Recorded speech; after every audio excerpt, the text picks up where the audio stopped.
এই উম্মত তো এক নেকি দিয়া জান্নাতে যাবে। কয় নেকি দিয়া? একটা নেকি দিয়া জান্নাতে যাবে এই উম্মত। অন্য উম্মতের কথা জানি না আমি, এই উম্মত এক নেকি দিয়া জান্নাতে যাবে। নবীর একটা আদর্শের কারণে জান্নাতে যাবে। সিরত মানি আদর্শ, আর এটা আমরা কদমে কদমে মুহতাজ। কেননা এই ছোট জীবনটা যদি গ্রহণযোগ্যতা পর্যন্ত পৌঁছাইতে হয় আল্লাহর কাছে, চাই নারী হই, চাই যুবক হই, চাই বৃদ্ধ হই, যেই মানুষই হই না কেন, যেখানেরই হই না কেন, যেই বাসারই হই না কেন, যেই বর্ণেরই হই না কেন, যেই পেশারই হই না কেন, যেই সোসাইটিরই হই না কেন, এই জীবনটাকে যদি গ্রহণযোগ্যতা পর্যন্ত পৌঁছাইতে হয় কার কাছে? দুনিয়াওয়ালাদের কাছে না, মালিকের কাছে, যিনি এক ফোঁটা পানির থেকে অস্তিত্ব দিয়েছেন, যার কাছে আবার আমাদেরকে ফিরা যেতে হবে। পালানের কোনো সুযোগ নাই। এই জন্যই কোরআন আমাদেরকে বোঝায় আইনাল মাফার।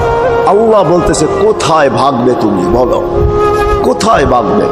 কবির কথাই সত্য, যদিও নাকি পালাও তুমি আকাশেতে লাগিয়ে সিঁড়ি লাগাও যদি আকাশে চলে যাও, তো আল্লাহ বলে তোমার পাগার কোনো সুযোগ নাই। কেননা ইল্লা বিসুলতান, ওইখানেও আমার রাজত্ব, এইখানেও আমার রাজত্ব, ডাইনো আমার রাজত্ব, বামে আগে পিছে উপরে নিচে সর্বত্র আমার রাজত্ব। আমার রাজত্বের বাহিরে যাওয়ার ক্ষমতা তোমাদের নাই। দ্বিতীয় কথা এটো, আইনা আনা মাআকুম আইনা মা কুনতুম, যেখানে যাবে ওইখানে আমি সঙ্গে থাকব, আমাকে দূর করতে পারবে না। যদি করো তাহলে তুমি থাকবে না, তোমার অস্তিত্বই থাকবে না। কেন আমাদের ভিতরে আল্লাহ নাই বটে, কিন্তু আল্লাহর একটা পাওয়ার আছে যেটাকে রূহ বলে। কুলির রূহ মিন আমরি রব্বি, আল্লাহর একটা পাওয়ার, একটা সিফত, সবচেয়ে শক্তিশালী পাওয়ার যেটা, ওটা আমাদের ভিতরে আল্লাহ ঢুকায় রাখছেন, যেটাকে আমরা রূহ বলি।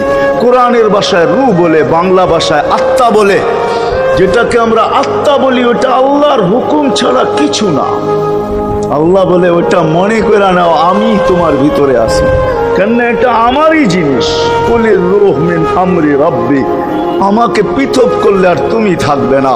তখন তোমার চক্ষু থাকবে আইন লা তানজুর, তোমার চক্ষু থাকবে দেখবে না। উযুন লা তাসমা, কান থাকবে শুনবে না। লিসান লা তানতিক, জবান থাকবে কিন্তু জিহ্বা থাকবে কিন্তু বলবে না।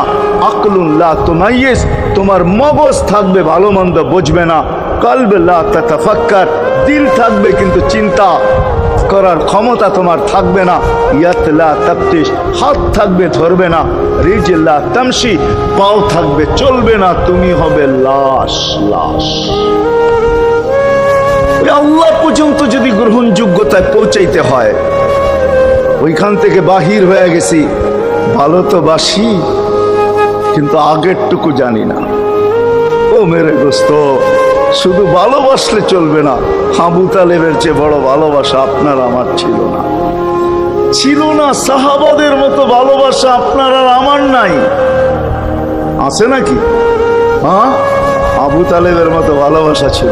চলেন শর্ট করি। আবু তালেবকে নিজের হাতে আল্লাহ রসুল কবরে রাখছেন।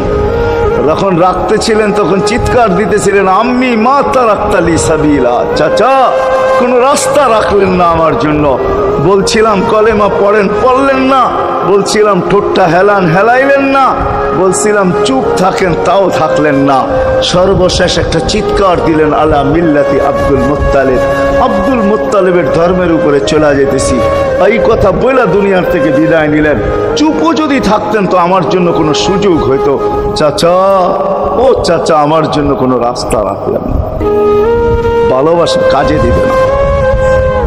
এই জন্য চলেন, জীবনটাকে গ্রহণযোগ্যতা পর্যন্ত পৌঁছাইতে হইলে কদমে কদমে মুহাম্মদুর রাসূলুল্লাহর আদর্শ লাগবে, যেটাকে আরবি ভাষায় সিরাত বলে, যেটাকে কেরিয়ার বলে। আল্লাহর রসুলের কেরিয়ার লাগবে, আল্লাহর রসুলের আদর্শ লাগবে, আল্লাহর রসুলের সিরত লাগবে, আল্লাহর রসুলের চরিত্র লাগবে। এই জন্যই আল্লাহ কোরআনে বলছেন, লাকাদ কানা লাকুম ফি রাসূলিল্লাহি উসওয়াতুন হাসানা, তোমরা লিমান কানা ইয়ারজুল্লাহ, তোমরা যদি আমাকে পাইতে চাও তাহলে আমার আদর্শ সহজ করছেন, কঠিন করেন নাই। আল্লাহ কঠিন করতে পারতেন, আল্লাহ সহজ করছেন। কেননা আসলে উদ্দেশ্য ছিল আল্লাহকেই মানা, আল্লাহকে মানা উদ্দেশ্য ছিল।